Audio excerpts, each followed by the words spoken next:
오늘 은혜 받으실 하나님 말씀 같이 함께 봉독하는 시간입니다. 오늘 은혜 받으실 하나님의 귀한 말씀은 구약성경 역대상 29장 20절부터 25절까지의 말씀입니다. 구약성경 역대상 29장 20절부터 25절까지의 말씀을 우리 다 같이 믿음으로 합독하겠습니다. 다 같이 읽겠습니다. 다윗이 온 회중에게 이르되 너희는 너희 하나님 야훼를 송축하라 하매 회중이 그의 조상들의 하나님 야훼를 송축하고 머리를 숙여 야훼와 왕에게 절하고 이튿날 야훼께 제사를 드리고 또 야훼께 번제를 드리니 수송아지가 1000마리요 순양이 1000마리요 어린 양이 1000마리요 또 그 전제라. 온 이스라엘을 위하여 풍성한 제물을 드리고 이날에 무리가 크게 기뻐하여 야훼 앞에서 먹으며 마셨더라. 무리가 다윗의 아들 솔로몬을 다시 왕으로 삼아 기름을 부어 야훼께 돌려 주권자가 되게 하고 사독에게도 기름을 부어 제사장이 되게 하니라. 솔로몬이 야훼께서 주신 왕위에 앉아 아버지 다윗을 이어 왕이 되어 형통하니 온 이스라엘이 그의 명령에 순종하며 모든 방백과 용사와 다윗 왕의 여러 아들들이 솔로몬 왕에게 복종하니 야훼께서 솔로몬을 모든 이스라엘의 목전에서 심히 크게 하시고 또 왕의 위엄을 그에게 주사 그전 이스라엘 모든 왕보다 뛰어나게 하셨더라. 아멘. 우리 이 시간 하늘은 막혀 있지만 잠시 하늘을 보시면서 하나님 한 해 동안 지켜주셔서 감사합니다. 하나님께 먼저 감사의 인사를 올립니다. 다 같이 인사합니다. 하나님 한 해 동안 감사드립니다. 또 인사하겠습니다. 이제 옆에 분들과 함께 예배 드릴 수 있어서 감사드립니다 하면서 인사하겠습니다. 함께 예배 드릴 수 있어서 감사를 드립니다. 저는 여러분들에게 또 감사드려요. 용기 내주셔서 이렇게 예배당에 나와 성전에 나와 예배 드리시는 모든 성도님들께 저는 감사드립니다.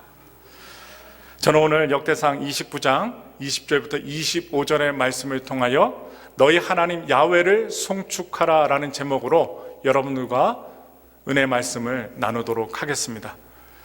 벅차오릅니다. 아침에 일어났는데 감사요. 어제 교회 와서 여러 가지 일들을 하면서도 하나님께 감사를 드렸고 또 성도들과 또 전화통화를 하면서도 감사를 드렸습니다.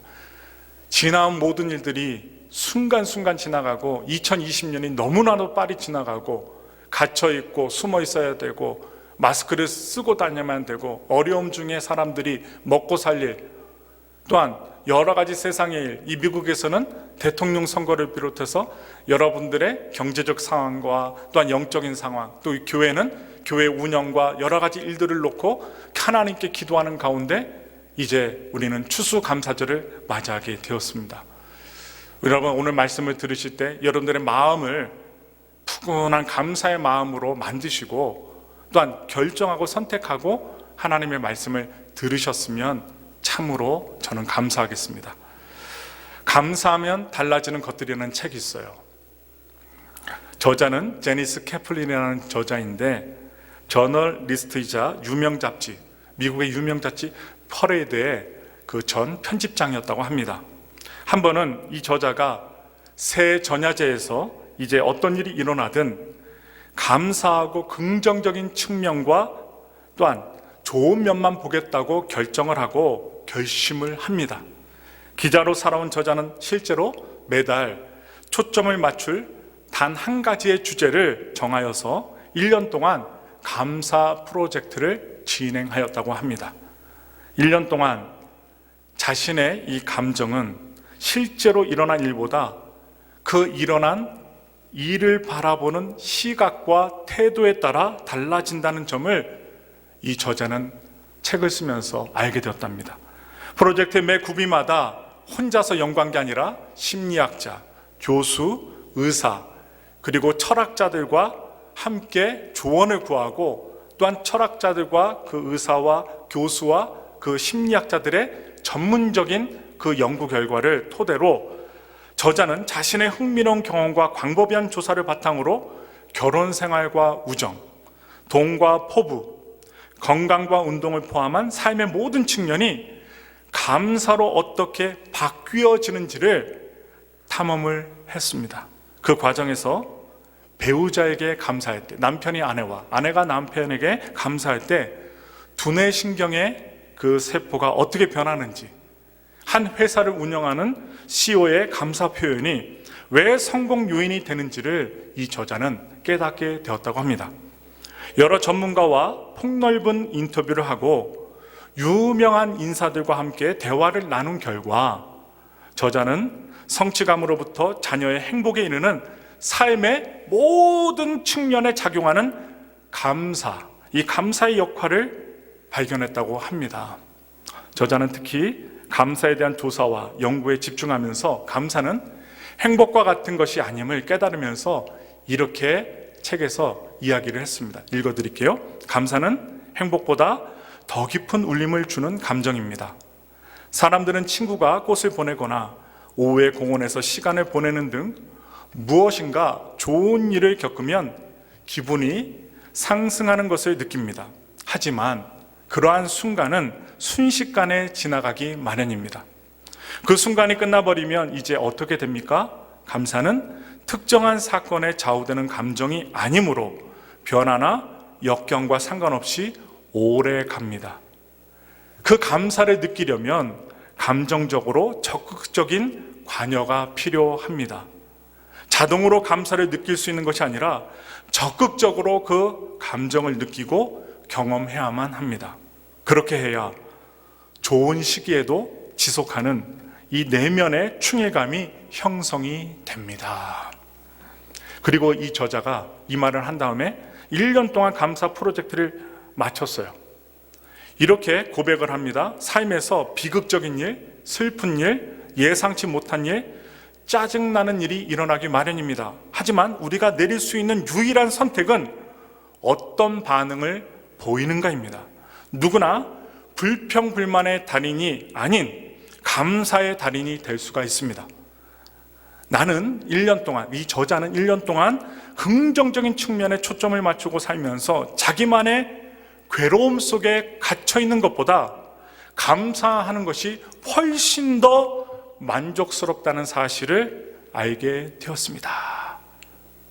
그 결과를 이렇게 보고했어요. 결국 저자는 우리에게 감사는 선택하는 것이라는 것을 말해주고 있습니다. 여러분 중요합니다. 감사는 선택하는 것이라고 합니다. 우리가 항상 불평이 아니라 감사를 선택할 때 우리의 삶의 모든 영역에서 변화가 일어난다는 것입니다. 추상적, 그러니까 생각으로 뜬구름 잡듯이 추상적이 아니라 아주 주도 면밀하게 구체적으로 달라진다는 것을 저자는 자신의 경험과 전문가들과 연구를 통해서 탐험을 통해서 입증하고 있습니다. 그뿐만이 아니에요.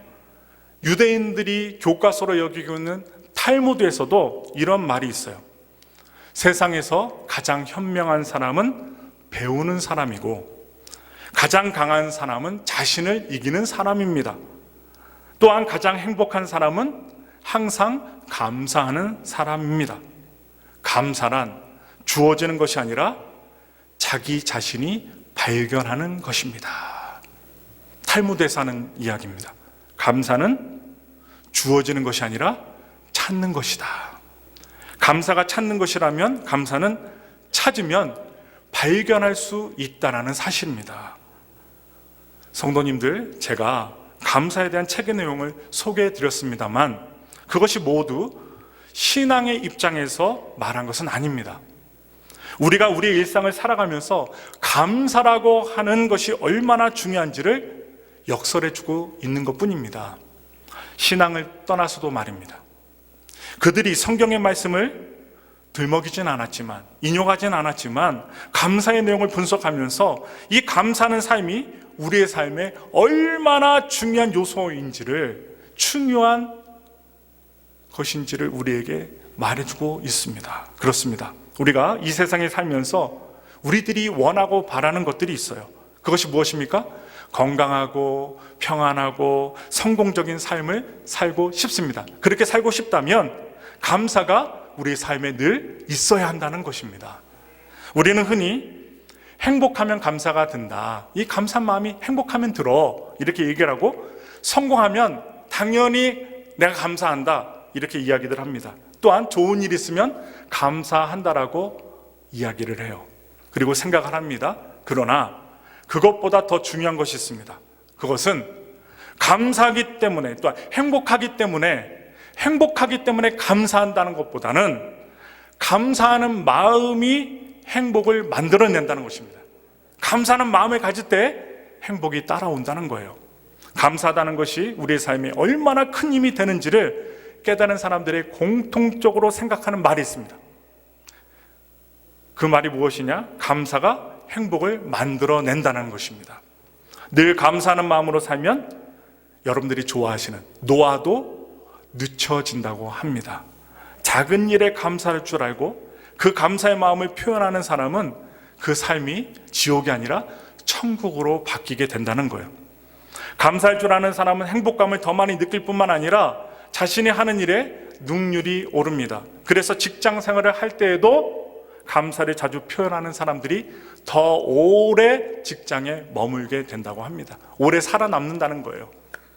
우리는 힘들고 어려운 일을 당할 때면 목사나 아니면 주변 사람들한테 얘기합니다. 감사할 일이 어디 있냐고 묻습니다. 막 감사하는데 웃기고 있네, 감사할 일이 어디 있어 하면서 어떻게 해요? 화를 내고 비아냥거립니다. 그런데 감사는요, 오히려 힘들고 어려운 상황을 이기는 능력이 된다라고 해요. 베네딕트 수도 원장을 지낸 안셀름 그린이라는 사람이 있어요. 기도도 많이 하고 신령한 분이겠지요. 이분이 이렇게 얘기를 했어요. 감사하는 마음을 가진 사람은 인생에 불행이 닥치거나 어떠한 방해물을 만날지라도 내적인 기쁨을 잃어버리지 않습니다. 비록 자신의 계획이 무산되는 일이 생기더라도 감사하는 마음이 있다면 어딘가에 열려있을 새로운 문을 찾을 수 있습니다. 보다 넓고 환한 길로 연결된 문을 찾을 수 있습니다. 이렇게 얘기를 했어요. 그렇습니다. 감사는 우리의 삶을 늘 위협하는 걱정이나 불안이나 두려움에 대한 해독제가 되기 때문입니다. 감사가 뭐라고요? 해독제라고요. 두려움과 염려와 근심과 또한 세상을 향한 걱정, 불안에 대한 해독제, 바로 감사입니다. 그래서 감사는 우리에게 닥친 시련을 이겨나갈 수 있는 힘을 주고 버텨낼 수 있는 능력을 준다는 사실입니다. 우리는 지금 어떠한 상황 속에 있어요? 코비드-19 팬데믹 속에 있습니다. 사상 초유의 사태, 그 상황 속에 우리는 놓여져 있습니다. 이런 힘들고 어려운 상황을 이겨낼 수 있는 힘은 신앙에 있습니다. 저는 목사로서 분명하게 말씀드려요. 신앙의 힘이 있습니다.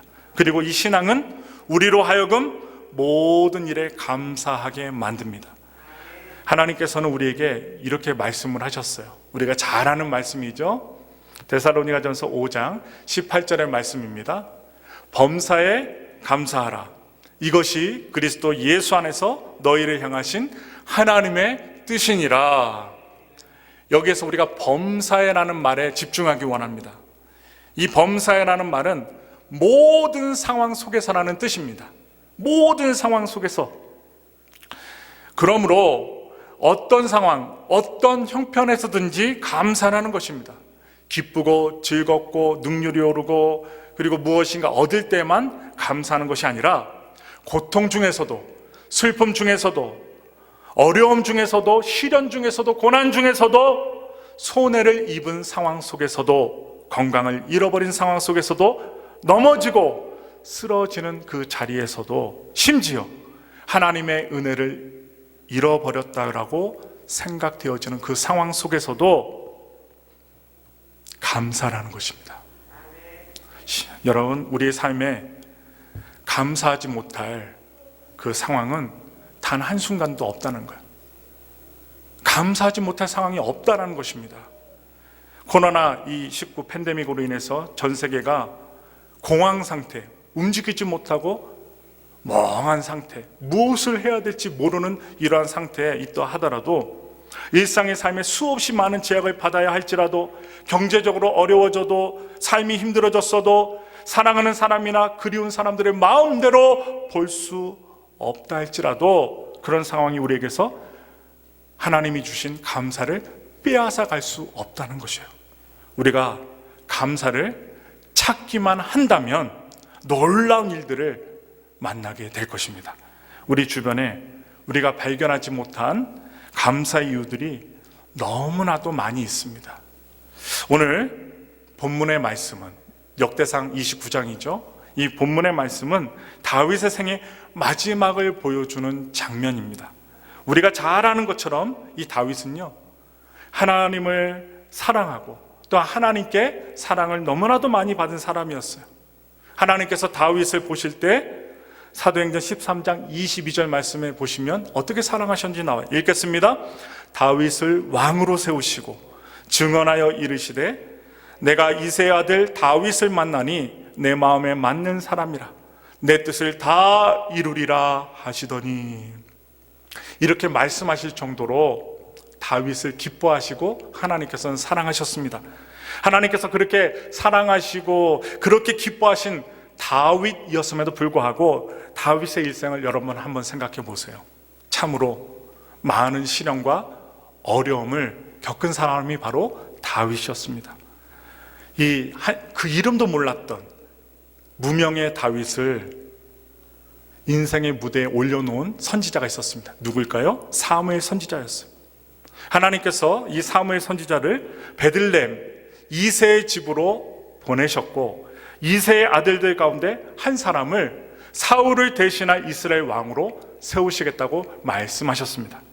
그래서 사무엘이 이새 집에 찾아가서 거기에서 막내 아들 다윗을 알게 되었고, 다윗이 이스라엘의 차기 왕으로 바로 기름 부음을 받게 됩니다. 그리고 곧 이어서 다윗은 블레셋에 엄청나게 강했던 장수였던 골리앗을 무찌름으로 이스라엘을 블레셋으로부터 구하게 됩니다. 그것을 계기로 다윗의 인생은 바로 요동치기 시작합니다. 분명 선지자로부터 차기 왕으로 기름 부음을 받고 적군에 이길 수 없는 장수를 무찌르고 나라를 구한 것은 너무나도 좋은 일이었습니다. 훌륭한 일입니다. 더군다나 골리앗을 무찌른 이후에 다윗은요, 이스라엘 백성들로부터 하늘을 찌르는 엄청난 인기를 누리게 됩니다. 누가 보더라도 다윗은요, 평탄한 길을 가야만 할 사람으로 보였고, 우리가 봤을 때 고난과 어려움 없는 사람으로 맨 처음에는 보였습니다. 그런데 다윗의 생애를 보니까 그렇지 않았습니다. 골리앗을 죽이고 나라를 구한 이후에 다윗은 사울 왕의 견제를 받게 됩니다. 그런 견제 속에서 사울 왕의 딸과 결혼을 하게 되고 왕의 사위가 되기도 하지만, 바로 다윗을 죽이려고 하는 사울의 분노는 꺼지지 않았습니다. 심지어 적군의 나라인 다윗은 적군의 나라인 블레셋으로 망명을 가야 할 정도로 사울에게 쫓기는 신세요, 죽음이 코앞에 있는 신세였습니다. 그런 살해 위협 속에서 다윗은요, 떠돌아다니는 떠돌이 생활을 해야 했고, 심지어 적군의 나라 속에서 침을 질질 흘리며 미친 사람으로 보여야만 했던 다윗. 그런 과정 속에서 수없이 많은 시련을 겪었어요. 죽을 고비도 숱하게 넘겼습니다. 얼마나 안타까워요. 거기에 그치지 않았습니다. 바로 자신을 죽이려고 하고 분내고, 그리고 분노를 갖다가 꺼트리지 않았던 사울이 죽었어요. 사울이 죽고 난 이후에 사무엘의 선지자의 예언대로 이 다윗이 이스라엘의 두 번째 왕이 된 이후에도 다윗에게 시련은 멈추지 않았습니다. 고난이 엄청나게 다가와요.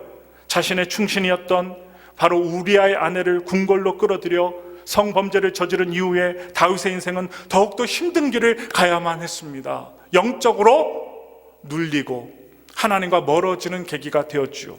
비록 여전히 왕의 자리에 다윗은 있기는 했지만 하루도 마음이 편할 날이 없었으리라 생각이 되어집니다. 자기의 자식들 사이에 강간과 살인사건이 벌어져요. 사랑하는 자식이 죽는 아픔도 겪게 됩니다. 그리고 자기 자식이 아버지인 다윗을 배신하고 쿠데타를 일으켜 아들에게 왕의 자리를 빼앗기게 되고, 다윗은요 그 아들의 위협 속에서 왕의 자리를 빼앗긴 채 신발도 신지 못하고 도망자 신세로 도망을 가는 신세가 되었습니다. 계속되는 이 다윗의 가정의 반란으로 인해서 이 나라 이스라엘은요 왕의 권위가 위협받기도 했습니다. 얼마나 불안하겠어요. 정치적인 일에서만 그렇게 어려움을 겪었던 것이 아닙니다. 다윗은 하나님을 너무너무 사랑해서 하나님의 법궤를 다윗의 왕궁으로 모셔올 정도로 다윗은 하나님을 사랑했어요. 다른 곳에 있기를 원하지 않고 자기가 살고 있는 성으로 하나님의 법궤를 옮겨오기를 원했습니다. 그래서 하나님을 사랑했던 다윗의 마음의 결정체가 무엇이냐? 바로 성전 건축이었어요. 성전 건축. 성의 건축이 아니라 성전, 하나님의 법궤를 모시는 성전 건축을 모시는 것이 다윗의 일생의 소망이었습니다. 자신은 화려한 왕궁에서 편안하게 호의호식하며 생활하는데 하나님의 임재가 있는, 하나님의 능력이 있는 그 법궤가 너무나도 초라한 곳에 모셔져 있는 것이 마음이 아파서 하나님을 위해서, 하나님의 영광을 위해서 하나님의 성전을 짓겠다고 하나님을 사랑하는 마음으로 결심한 것입니다. 그런데 그런 다윗의 아름다운 계획이 거부를 당합니다. 누구에 의해서 거부를 당하냐? 바로 하나님께 거부를 당해요. 하나님으로부터 너는 나의 성전을 건축하지 못한다. 하나님을 그렇게 사랑하고 하나님께 영광 돌리기 위해서 성전을 짓겠다고 하는데 하나님은 그런 마음을 갖고 있는 다윗에게 너는 너의 생에 나의 성전을 건축하지 못한다. 이런 가슴 시린, 가슴 아픈 응답을 하나님께서 주셔요. 한편으로 생각하면 속상한 일입니다. 하나님은 너무나도 영광을 받으실 만한 분인데 그런 분께서 그분을 사랑하는 다윗에게 그 소원, 그 목적을 이루지 못한다고 하니 그 다윗은 얼마나 가슴이 아팠겠어요. 하나님을 너무나도 사랑하는 마음으로 성전을 건축하겠다는데 하나님께서는 거절하신 것입니다. 그러니 속상할 수도 있는 일이 일어났습니다. 그런데 다윗은요 속상해하지 않았습니다.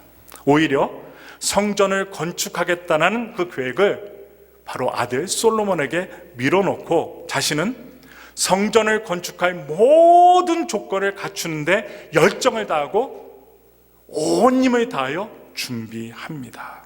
자신은 성전을 건축하지 못하지만 아들이 바로 솔로몬이 하나님의 영광을 위해서 성전을 건축하는데 조금도 작게도 어려움이 없도록 건축할 자재와 성전에서 일할 사람들을 선별하는 일, 성전을 건축할 때 필요한 인력, 성전의 제도 등 어느 것 하나 빠뜨리지 않고 다윗은 기도하면서 하나님을 사랑하는 마음으로 죽기 직전까지 준비를 합니다. 그리고 오늘 여러분과 함께 읽었던 본문의 이야기가 나옵니다. 오늘 본문 바로 앞에 기록은요 모두 성전을 건축하는 일을 준비하는 모습입니다. 한번 볼까요? 역대상 22장에서는 성전 건축을 거절당합니다. 그리고 23장, 역대상 23장에서는 성전에서 일할 레위 사람들을 세우는데 그 일을 합니다. 그 세우는 일을 했고, 또한 24장에서는 제사장을 세웠고, 25장에서는 성전에서 찬송하는 사람들을 세웠습니다. 또한 26장에서는 성전의 문지기와 성전 곡간을 맡을 사람들을 세웠고, 나아가서 27장에서는 왕권을 강화하기 위해서 조직을 개편하는 일을 마칩니다. 또한 28장에 와서는 개편된 조직과 성전을 섬기는 사람들을 중심으로 성전 건축을 조금 더 차질 없이 진행하도록 명령을 내렸습니다. 그리고 자신의 뒤를 이어서 왕이 될 솔로몬에게 성전 건축을 잘하라는 그 명령을 당부로 합니다. 그러니까 단단히 당부하는 거예요. 잊지 말라. 그리고 29장 오늘 본문 앞에까지는 성전을 건축할 때 필요한 경비를 다 마련해 놓았고, 다윗 왕의 그런 모습에 하나님을 믿고 다윗을 받들었던 이스라엘 백성들도 마음이 감동해서 백성들까지 즐거이 예물을 드림으로 성전 건축에 필요한 자금이 아주 넘치도록 넉넉하게 마련이 되게 됩니다. 얼마나 아름다운 모습이에요. 바로 그런 상황에서 오늘 주인공 다윗은 이스라엘 백성들에게 마지막 한 말이 오늘 본문 20절에 나와 있는 것처럼 한번 볼까요? 함께 큰 소리를 읽겠습니다. 너희는 너희 하나님 야훼를 송축하라, 이렇게 외칩니다. 다윗의 마지막 모습을 기록한 열왕기상 2장에서 보시면 다윗의 유언이 아주 여러 가지로 기록이 되어 있습니다. 다윗이요, 솔로몬에게 야훼 하나님의 말씀을 잘 지키라. 유언의 말씀이에요. 하나님의 말씀을 잘 지키라. 그리하면 어디로 가든지 형통할 것이다. 얼마나 귀한 유언입니까? 또한 바르실레의 아들에게는 은혜를 베풀어라, 이렇게 유언을 하고, 마지막으로 요압과 바우림, 베냐민 사람 시므에 대해서는 내가 하지 못한 복수를 아들아 해다오 하면서 이렇게 여러 가지로 솔로몬에게 유언을 했습니다. 그게 다윗 왕의 마지막 말이었습니다. 어디에서요? 열왕기상 2장에서 유언을 한 말입니다. 그런데 역대상에 와서 오늘 본문에서는 단 한마디만 기록하고 있습니다. 하나님을 송축하라는 것입니다. 하나님을 송축하라. 여러분, 왜 다윗은 자신이 죽기 직전 마지막 유언으로 하나님을 송축하라는 말을 남겼을까요? 열왕기상 2장에서는 여러 가지 유언을 기록하고 있습니다. 좀 전에 말씀드린 대로 여러 가지 유언을 솔로몬에게 했습니다. 그런데 오늘 본문에서는 왜 다윗의 그 많은 말들 가운데 오직 한 말, 너희 하나님 야훼를 송축하라, 이 말을 했을까요? 앞서 말씀드린 것처럼 다윗은 그의 평생에 어려운 일들이 많았습니다. 힘든 일이 많았습니다. 어쩌면 하나님께서 그를 목동의 일, 양을 돌보고 그리고 염소를 돌보고 소를 돌보는 그 목동의 일을 하는 데서 하나님께서 불러내지 않으셨다면 그렇게 많은 어려움과 핍박과 고난과 그리고 두려움 속에서 살지 않을 수도 있었습니다. 더군다나 그는 누구보다도 하나님을 사랑했고 하나님께서 자신을 통해 이루실 일을 기대하면서 신앙으로 살았던 사람, 바로 다윗이었습니다. 하나님께 찬양도 잘 드리고 하나님을 위해서는 두려운 장군, 무서운 장군도 무서워하지 않고 두려워하지 않고 하나님의 이름으로 나아가 무찔렀던 다윗.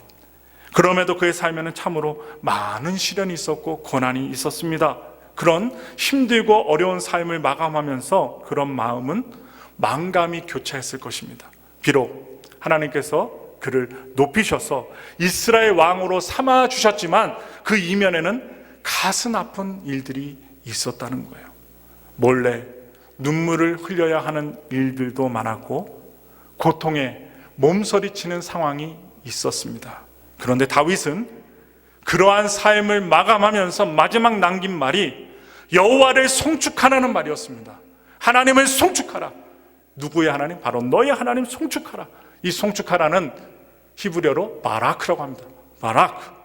이 말에는요 참 많은 의미가 담겨 있어요. 위로부터 아래로 내려올 때에는 축복하다, 은총이 베풀어지다라는 의미가 담겨 있게 되었고, 반대로 아래에서 위로 향할 때에는 이 단어를 쓸 때는 송축하다, 찬미하다, 무릎을 꿇다라는 뜻이 담기게 됩니다. 그래서 오늘 본문에서 야훼를 송축하라, 이 말은 무릎을 꿇고 하나님을 찬양하라는 뜻입니다. 이렇게 서서 하나님 앞에 당당히 하는 게 아니라 하나님 앞에 무릎을 꿇고 겸손한 마음으로 위대하신 하나님을 찬양하라, 바라크, 이렇게 얘기한 것입니다. 다윗이 그의 인생의 마지막 말을 무릎을 꿇고 야훼 하나님을 찬양하라고 했다는 것은 굉장히 중요한 의미를 가지고 있습니다. 그는 참으로 많은 시련을 겪으며 살아왔어요. 어려움도 많았고 박해도 많이 받았습니다. 도망자 생활하면서 너무나도 힘든 삶의 길을 걸어왔습니다. 여러분, 자식들이 싸우면 부모가 너무나도 가슴이 아픈 거예요. 자식들 사이에 죽고 죽이는 끔찍한 일을 경험했고 아들이 딸을 범하는 안타까운 일도 겪었습니다. 사랑하는 자녀에게 배신을 당하고 그 자녀로부터 쫓겨나는 신세가 된 그 아버지, 그 아버지의 마음 얼마나 가슴이 아팠을까요? 그러면서 도망쳤어요. 그럼에도 그의 삶은 한마디로 하나님의 은혜가 아니면 설명할 수 없는 삶이었다는 것입니다. 하나님의 은혜가 이 고통 가운데 있었던, 고난 가운데 있었던 다윗의 삶 속에 있었다는 것입니다. 하나님께서 사랑해 주지 않으셨다면, 하나님께서 바로 은혜를 베풀어 주지 않으셨다면 결코 버틸 수 없는 삶이 바로 다윗의 삶이었다는 것입니다. 그래서 그는 그의 인생 마지막 말을 야훼 하나님, 그 하나님을 송축하라, 하나님의 무릎을 꿇고 찬양하라, 이렇게 외친 것입니다. 그리고 삶을 매듭지었습니다. 그 말은 고난이 있었던 그의 삶을 통해, 그 삶 전체를 통해 하나님께 드리는 감사의 고백이었던 것입니다. 자신의 삶을 이끌어 주시고 은혜를 베풀어 주신 하나님께 대한 마지막 감사의 고백이었다는 것입니다. 아까 책과도 매치가 돼요. 다윗이, 다른 유언들은 선택하지 않고 하나님께 감사드리는 것을 선택했던 것입니다. 다윗이 마음으로, 생각으로 죽기 직전에 마지막 할 수 있는 한마디의 말, 오직 나의 하나님을 찬양하라, 하나님을 송축하라, 그것으로 마침표를 찍은 거예요. 그랬기에 오늘 본문에 이어서 나온 말씀처럼 하나님께 송축함으로 감사를 드렸던 다윗에게 하나님께서 이 다윗의 죽음 이후에도 복을 주셨습니다. 참 귀한 일입니다. 복을 주셨어요. 그는 죽는 순간까지 이스라엘 백성들에게 존경을 받았던 왕입니다. 지금도 존경을 받고 있습니다. 마지막에 역대상 29장 20절 하반절에 보시면 다 같이 읽겠습니다. 회중이 그의 조상들의 하나님 야훼를 송축하고 머리를 숙여 야훼와 왕에게 절하고, 하나님을 송축한 것뿐만 아니라 송축하라 명했던 이 다윗까지도 존경합니다. 절합니다. 그래서 역대상 29장 22절부터 25절 내용, 우리가 아까 읽었지만 그 내용을 보시면 다윗의 유언처럼 온 백성들이 다윗의 아들 이 솔로몬을 왕으로 세웁니다. 내치지 않습니다. 그리고 솔로몬의 통치가 형통했습니다. 솔로몬이 하는 일마다 다 잘 됐어요. 백성들은 다윗 왕에게 충성했던 것처럼 그의 아들 솔로몬에게 바로 순종을 합니다. 또한 하나님께서는 솔로몬을 그 이전의 모든 왕들보다 뛰어나게 하셨다라고 성경에 나와 있어요. 자신의 삶 마지막에도 하나님께 송축함으로 감사를 올려드렸던 그 다윗에게 하나님께서는 그렇게 많은 복을 그 다윗에게도 주시고 그 아들에게도 주셨던 것입니다. 그리고 오늘날 그 다윗을 바라보고 교훈 삼고 살아가는 오늘날 우리들에게도 주신다는 것입니다. 여러분, 2020년 한 해 동안 너무나도 힘들지 않으셨습니까? 한번 생각해 보세요. 내가 2020년 좋은 일도 많았지만 힘든 일 많았지, 생각해 보면 많으실 거예요. 지금도 우리는 힘든 시기를 살아가고 있습니다. 수많은 교회가 문을 닫고 있어요. 확진자도 있습니다. 그래서 두려워서 못 가는 분도 많고요. 그리고 자기 가족들 중에 확진자가 있다면 가족들조차 집에서 격리하면서 두려움 속에서 낫기만을 소망하고 살아가고 있는 분들이 너무나도 많습니다. 그럼에도 우리는 감사를 잃어버리지 말아야 됩니다. 아니, 힘들수록 감사를 회복해야 합니다. 감사가 많아질수록 우리는 힘든 시기를 이겨낼 수 있는 힘을 얻게 될 것이기 때문입니다. 사람들은 이 힘든 시대에 먹고 살 것 때문에 걱정하고 한숨이 깊어져만 갑니다. 그런데 여러분, 세상에서 가장 큰 저주는 무엇일까요?